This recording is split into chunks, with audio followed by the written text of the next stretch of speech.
Have you ever noticed how some people seem so ready to buy from you almost immediately when they encounter you, while others stay stuck thinking about it forever and ever?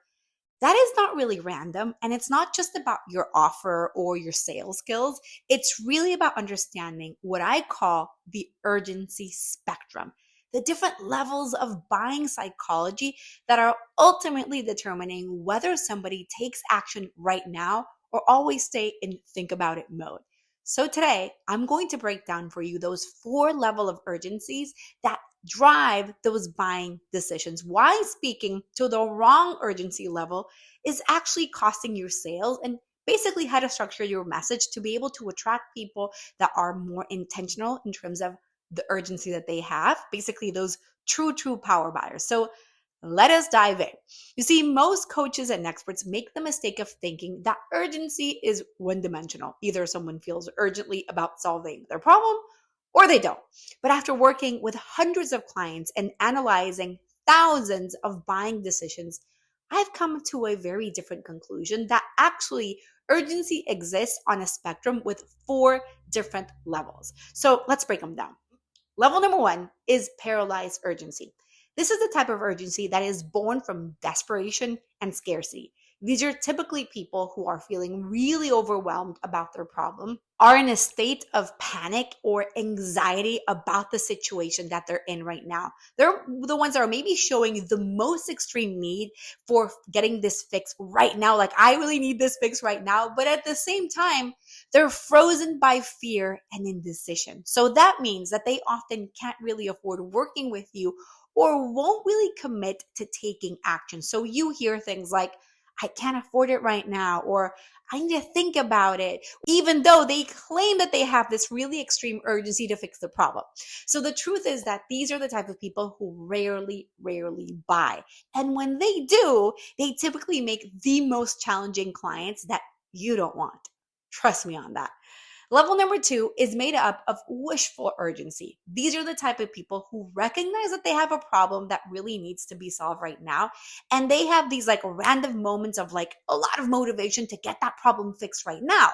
So they're going to be the ones that are going to research a lot. They will browse solutions. They're going to join email lists. They're going to hop on a bunch of free webinars and download PDFs, but they never or rarely actually pull the trigger on investing. They're always waiting for the right time, and that time rarely comes along. So they tell you that as soon as they have the money or as soon as they have another client coming in, I will definitely come in. These are the type of people who are more thinkers, not necessarily doers. They are going to consume a lot of content and they're going to love your content, but they're not really going to take action on that. The third level is made up of those with more conditional urgency. These are the type of people who are kind of ready to take action, but with very specific conditions, right? They're going to invest only if you give them special guarantees or special discounts or basically special treatment. They need external motivation in order for them to make those buying decisions. And while they do take action and they buy, they require a lot of extra support or convincing. Like, the sales process with them is much longer. So they will tell you, if you do this thing for me, then I'm going to be able to sign up. So these are people who do definitely buy, they can be converted, but they require a bigger sales effort and they become kind of higher maintenance clients for you. The fourth level is filled with people with more intentional urgency. So these are your ultimate power buyers, right? They're really clear on the problems that they have and they're actively looking for solutions. So they're making solving that issue, that problem in their life, their priority, right? So right now they're researching options, like likely allocating resources such as their time, their money, their energy into solving this problem. They've already been implementing some solutions, but they're looking for better ones, right? They say things like, I've been looking for the right solution, or even I'm ready to take action. I'm ready to go. These are really serious buyers who make deliberate choices. So they may take time to decide, but they follow through once they've said, yes, I am in. So here's what most people get wrong about urgency. Traditional marketing tactics out there try to create urgency through limited time offers, scarcity tactics, pain agitation, problem amplification. But the truth is that you can't create real urgency where it doesn't exist. All of those tactics, what they do is end up appealing to levels 1, 2, and 3 on that urgency spectrum. The people who are often least likely to actually become ideal clients or buyers, right? I want you to really think about this.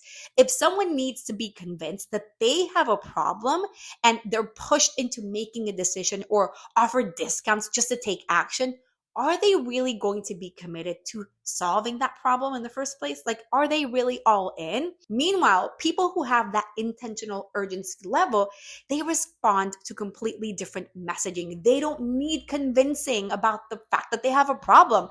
They need clarity about your solution. And I see that mistake happening all the time. So how do you attract those premium clients who are actually ready and at the fourth level of the urgency spectrum? It really begins with understanding that these buyers think differently. They don't need to be convinced on the problem. They need clarity around your specific solution. So they typically respond to depth over breadth. They want expertise, not surface level solutions. So you want to show your mastery, your angle of mastery through detailed breakdowns and sophisticated insights. Like, you want to give them light bulb moments, right? Basically, you want to help them understand why your approach is different from other people out there, like other options that they're evaluating. They're looking for proof, for case studies, for logical arguments, not just emotional appeals. That means that you need to frame your solution as an extension of who they already feel themselves to be, right?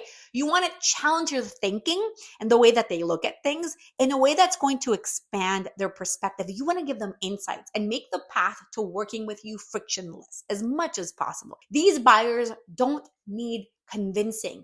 Like, I wish I could convey to you how powerful it is when you get on a call with somebody and they don't need it, right? They just need processes to show them a different way of approaching things, right? So instead of saying things like, for example, if you're a weight loss coach, instead of saying, are you tired of feeling out of shape? You want to create content like the executive guides to optimizing physical performance without sacrificing your career momentum.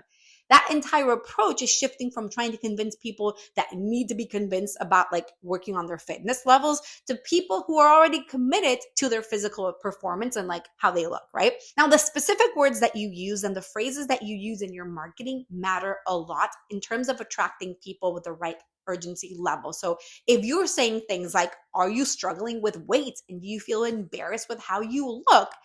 And here's how we need to fix this before it's too late, and kind of just talk about this horrible situation, that doesn't really work.